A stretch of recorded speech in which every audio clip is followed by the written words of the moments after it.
अब हमारे सामने भाई अनुज जी जो समिति के अध्यक्ष हैं वो बैठे हुए हैं। तो भाई किसी ने बताया तो है नहीं, तो कम से कम अध्यक्ष जी को माला अर्पण कर दो, वे इधर आ जाएंगे। हैं? और क्या जब किसी ने भाई ये हमको देनी थी और हमारा था कि ये कोई पर्सन बताएगा उसको भागवत पीठ से देंगे। अब देने का मतलब था कोई बताए तो दे, परंतु किसी ने बताया है नहीं और देनी हमें है तो किसे दें? तो अध्यक्ष जी सामने बैठे तो दे देंगे। इधर आ जाओ।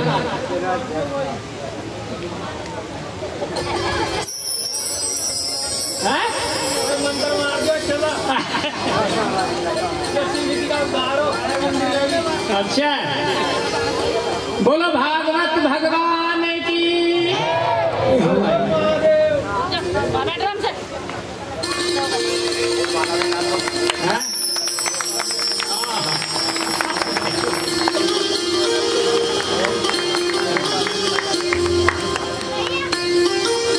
बोलो भागवत भगवान की।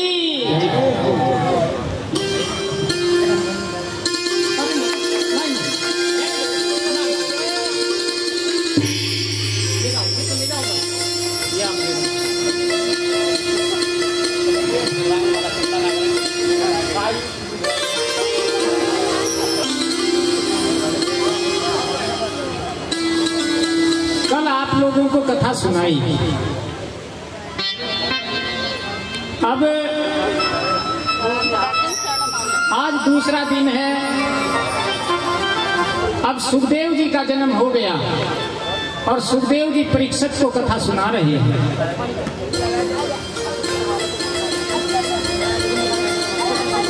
ये सुख तीर्थ है और इसमें बड़े बड़े ऋषि मुनियों ने तप किया है। और जिस स्थान पर हम बैठे हैं यहाँ अदृश्य गुफाएं भी हैं जो बंद हैं, क्योंकि यहाँ पांडवों का तप किया हुआ है। और जो जहाँ पांडव रहते थे वहाँ रहस्यमय स्थान होता, तो हम इस रहस्यमय स्थान पर हम सब यहाँ विराजमान हैं। इसलिए हम जितनी देर बैठे तो अवश्य भगवान की भक्ति में, भागवत में खो जाए, जितनी देर के लिए बैठे।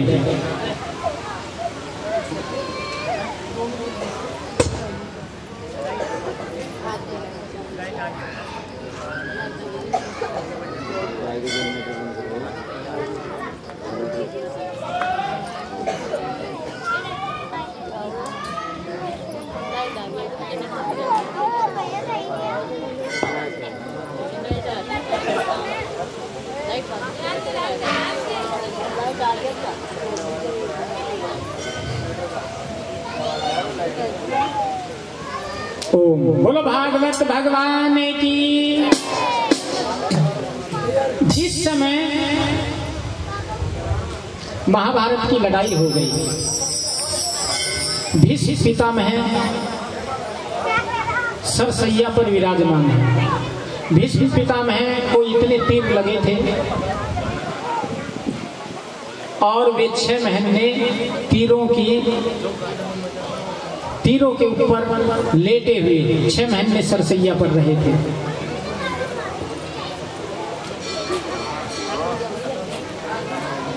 तब भीष्म पितामह ने भगवान कृष्ण से पूछा कि मैंने अपने जीवन काल में कोई पाप नहीं किया है और ये मैं किस अपराध के कारण सरसैया पे बाणों की पड़ा हुआ हूँ? क्योंकि भीष्म पितामह को इच्छा मृत्यु का वरदान था। इच्छा मृत्यु का मतलब है जब वो चाहे जब ही मरते। जब भीष्म पितामह चाहते तभी उनकी मृत्यु होती, नहीं तो नहीं, चाहे अब तक भी रहते हो। परंतु सरसैया पर भीष्म पितामह पड़े हुए हैं। लव लुहान उत्तरायण दक्षिणायन 2 यानी साल भर में ये 6 महीने उत्तरायण, 6 महीने दक्षिणायन सूर्य रहता है। इसलिए दक्षिणायन होने पर अगर मृत्यु होती तो नरकवास होता है, उत्तरायण होने पर अगर मृत्यु होती तो वो यानी मोक्ष का गामी स्वर्गवास है, स्वर्ग में जाता है। जिस समय भीष्म पितामह को अर्जुन ने तीरों से बौछार करके बींध दिया तो वो सरसैया पर पड़े हुए। अब सरसैया पर पड़े हुए कष्ट झेल रहे हैं। अगर मरते तो दक्षिणायन है, नरकगामी होंगे। इच्छा मृत्यु का वरदान है, इसलिए 6 महीने के बाद ही उत्तरायण, क्योंकि अभी अभी सरसैया पे पड़ो रहे भी एकदम दक्षिणायन लगा। तब भगवान से पूछा कि ये क्या कारण है। भगवान कृष्ण ने कहा कि भीष्म जी, आपने ये जन्म नहीं 100 जन्म तक कोई पाप नहीं किया। कितने जन्म? 100 जन्म। देखो 100 जन्मों तक कोई पाप नहीं किया, परंतु उससे 101वें में पहुंचो। आप राजा थे, जैसे आप राजा थे और रथ पे सवार होकर के जा रहे थे, रास्ते में एक सर्प पड़ा हुआ, आपने उसको बचाने की इच्छा से अपने तीर की नोक से उठा करके ऐसे फेंका तो वो एक झाड़ी पर कांटों में बिंध गया और 6 महीने बाद उसकी मृत्यु हुई थी। उसी के श्राप के कारण आप सरसैया पे पड़े हैं और 6 महीने बाद ही आपकी मृत्यु होगी, आपकी इच्छा के अनुसार। तो इसलिए यानी हमारा जो प्रारब्ध है वो एक नहीं अनेक जन्मों तक पीछा नहीं छोड़ता है। जैसे 100 जन्मों तक भीष्म पितामह के प्रारब्ध ने उनका पीछा नहीं छोड़ा। इसलिए जीवन में अगर कहीं सत्संग में बैठ गए, सत्संग किसको कहते हैं? यानी पीछे कहा ना, जैसी संगत बैठे वैसा ही गुण आए। सत्संग, सत का संग करना सत्संग कहलाता है। और सत कौन है? परम पिता परमेश्वर, वही सत है, बाकी सब असत है। हम सच नहीं है। सच क्यों नहीं? क्योंकि शरीर छोड़ के जाएंगे तो सच कहाँ होंगे? थोड़ी देर के लिए, जैसे रात्रि में सपना देखते हैं ना, और जब आंख खुली तो क्या पाया? कुछ नहीं। ऐसे ही हमारे जन्म से पहले क्या था किसी को मालूम नहीं। और जब हमारी मृत्यु इस शरीर से निकल कर चले जाएंगे तो यहाँ पता रहेगा क्या हो रहा, क्या कुछ नहीं पता है। क्षण भंगुर जीवन है। तो इस जीवन में जब ज्ञान हो, जब सत्संग कहीं प्राप्त हो और अपने को जितना भी ज्ञान हो जाए तो उस पर चलना शुरू कर देना चाहिए। पहली सीढ़ी, एक घड़ी आधी घड़ी आधी की भी याद, एक घड़ी आधी घड़ी आधी की भी याद, तुलसी संगत साध की कोटि कटे अपराध। कोटि यानी सैकड़ों अपराध भी किए हुए होंगे तो साधु की संगत से वो भी कट जाते, छीन हो जाते हैं। एक घड़ी आधी घड़ी आधी की भी आधी। एक घड़ी कितनी होती है पता है किसी को? हाथ खड़ा करके बताएं। एक घड़ी किसको कहते हैं? भाई जो एक घड़ी का बखान करके बता दे, माला है गिफ्ट में भागवत से, और सफेद माला भाई ये रखिए।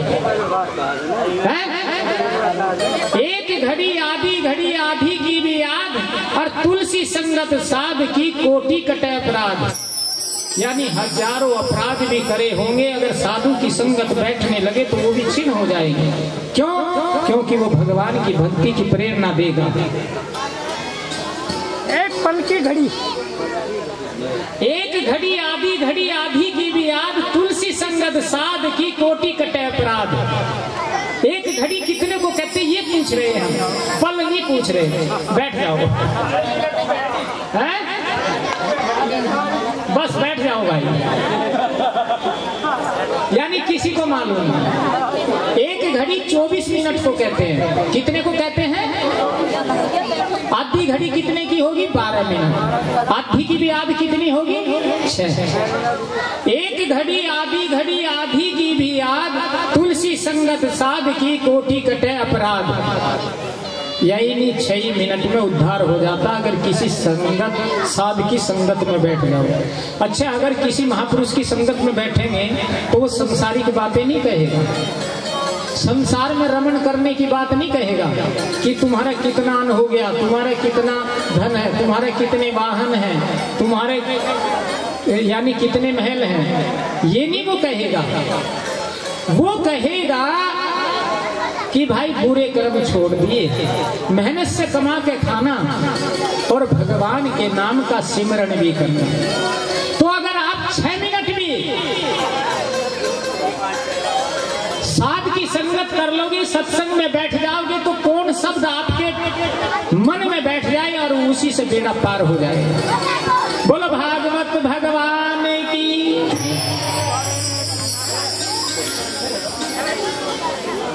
अब कभी कभी घरों में देखा होगा, पति पत्नी से झगड़ा करता है। कौन? पति। अगर शराब पी तो वो तो लठ भी बजा में भाई, गाड़ी के साथ साथ। परंतु बहुत सी महिला ऐसी होती है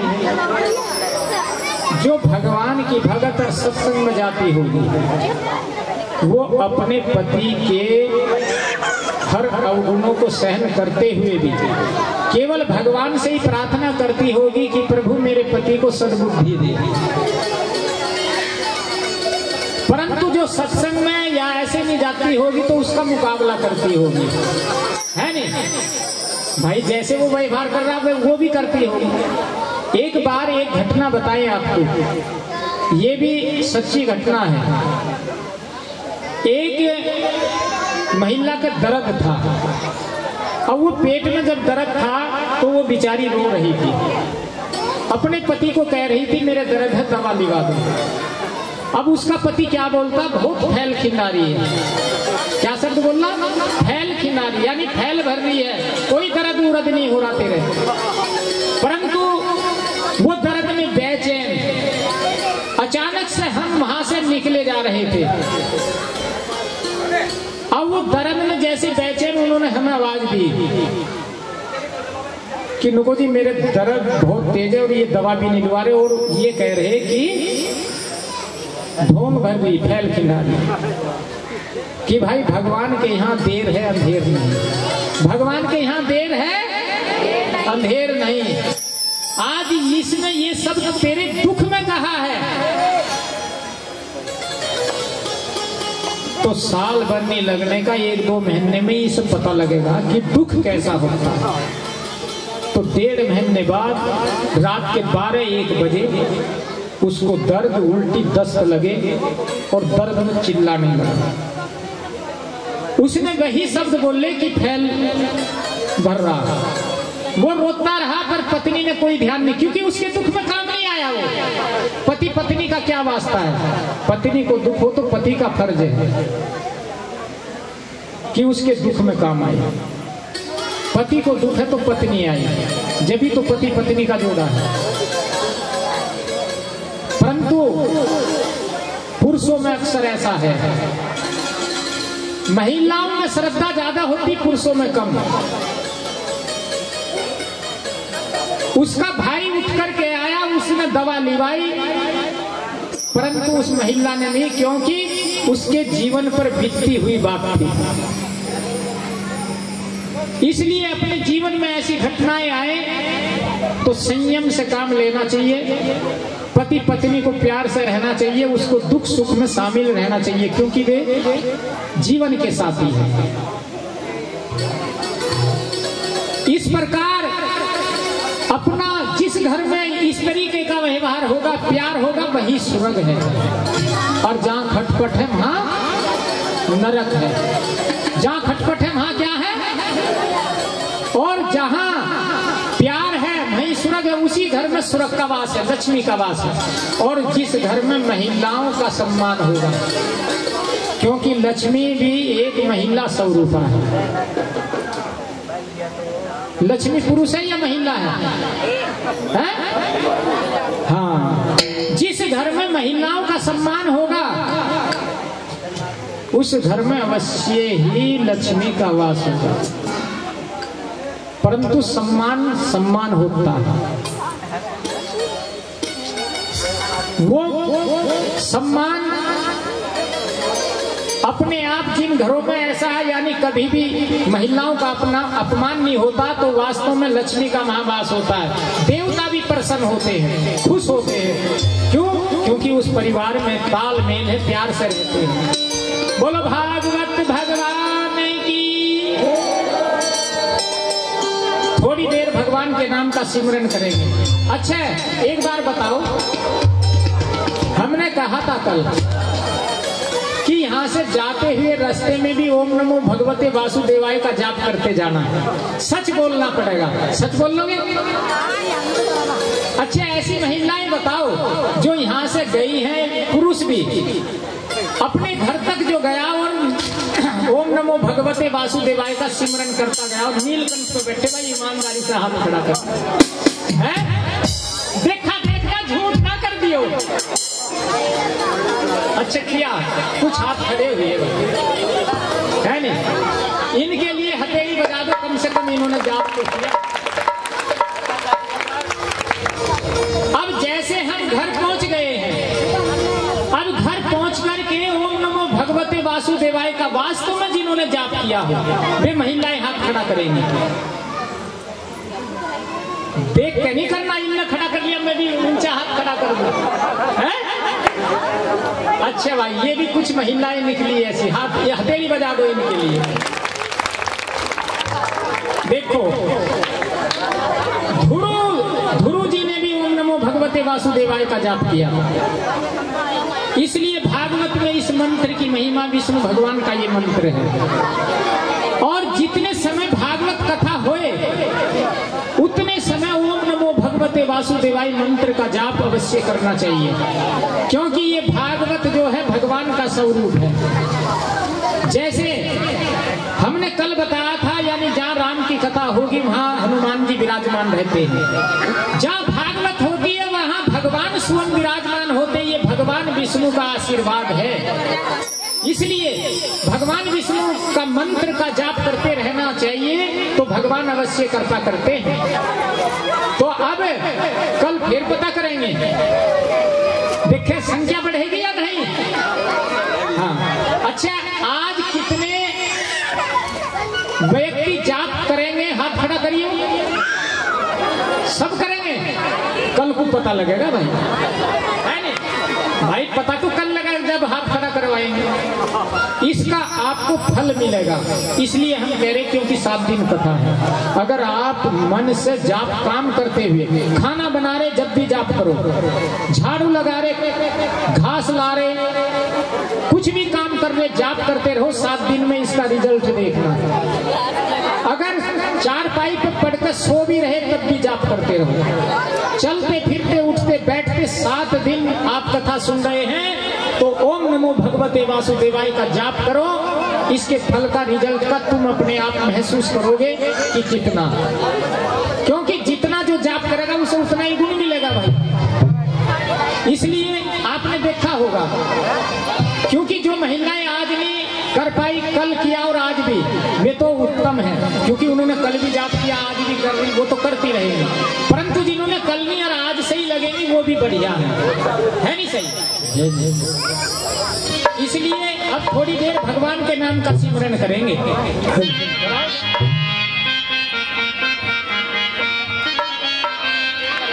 बोले वंदे बिहारी लाल की जय हो। आइए, जिन जिन्होंने हाथ उठाए हैं उनके लिए इस भजन के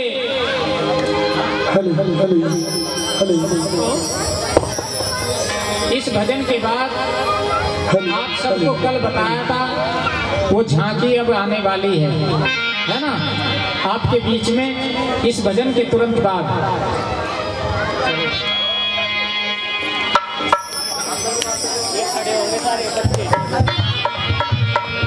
बोली वंदे बिहारी लाल जय हो।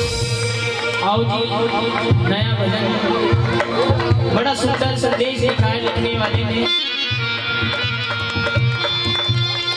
जब से दुनिया में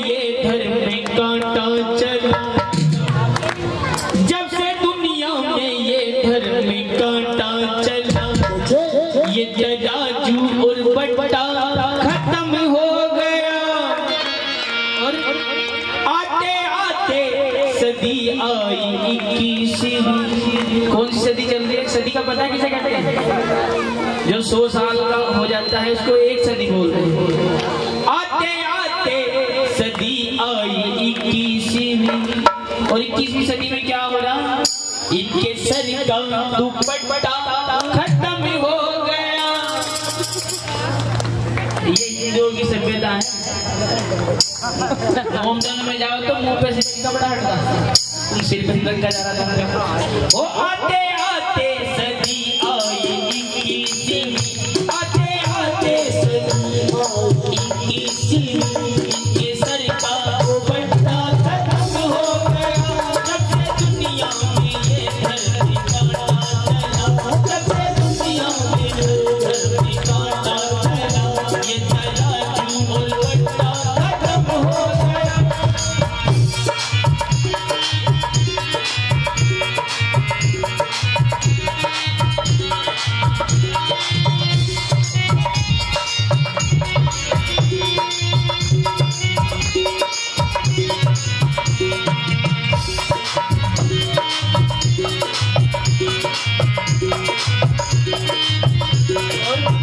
बड़ी सुंदर बात लिखने वाले ने क्या? ओके नाम में बैठी है माता बहन, इनके अंदर है कितने ही रोग आ गए, इनके अंदर है कितने ही रोग आ गए। आइए, पहले की जो माता बहनें थी वे अपने हाथ से आटा पीस के खाती थी, चक्की चलाती थी, बड़ी तंदुरुस्त, बड़ी मजबूत, पतली पतली सी। मगर आजकल की माता बहनें और जो बुढ़ी भी हो रही ना, वो भी बर्गर की तरफ बड़ी मोटी मोटी हो रही। इनका सिर का दर्द का खत्म नहीं होता कभी, कोई बीमारी हो ना हो, मगर इनका सिर का दर्द कभी खत्म नहीं होता। इसलिए क्योंकि ओके नाटा में बैठी है माता बहन, इनके अंदर है कितने ही रोग आ गए, इनके अंदर है कितने ही रोग आ गए। कब से आए हैं लोग? हो जब से घर में ये मिक्सी मशीन आ गई, जब से घर में ये मिक्सी मशीन आ गई, ये सिल और पट्टा खत्म हो गया। जब से दुनिया में ये धरती काटा गया, जब से दुनिया में ये धरती काटा गया, ये तराजू और पट्टा खत्म हो गया।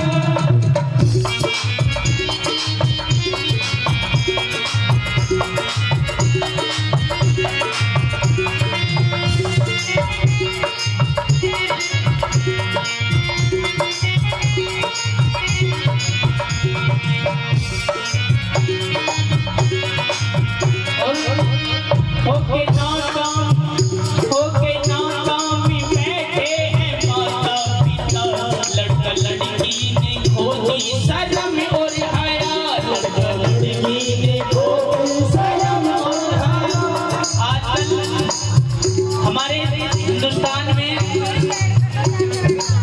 थोड़े चुप हो जाओ तो किड़बिड़ी कर रहे, समझ में नहीं आ रहा। और जो पानी वाले भैया है ना, ये ना जो भागवत कथा सुनने ने पानी पिला के डिस्टर्ब ना करो, जिन्हें प्यास लगे वहीं पियाएंगे जाके नल के। आप क्यों परेशान हो रहे हैं? आप भी कथा सुनो, सभी शांत हो जाओ।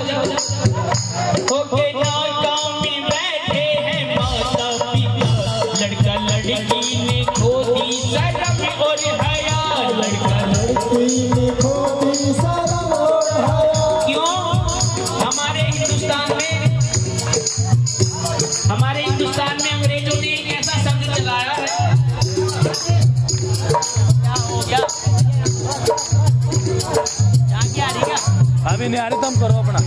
हमारे हिंदुस्तान में अंग्रेजों ने ऐसा शब्द चलाया है जिससे सारे रिश्ते नाते सब खत्म। और वो शब्द क्या है? ओके नाटा में बैठे हैं माता पिता, लड़का लड़की ने खो दी शर्म और हया, लड़का लड़की ने खो दी शर्म और हया। और वो ऐसा शब्द है, चाहे वो मम्मी को बोलो, पापा को बोलो, किसी को भी बोलो, शब्द तो वो इतना अच्छा है, बहुत अच्छा, मगर सब उसका उल्टा मतलब निकालते हैं। वो क्या शब्द है सुनिए। वो जब से दुनिया में ये आई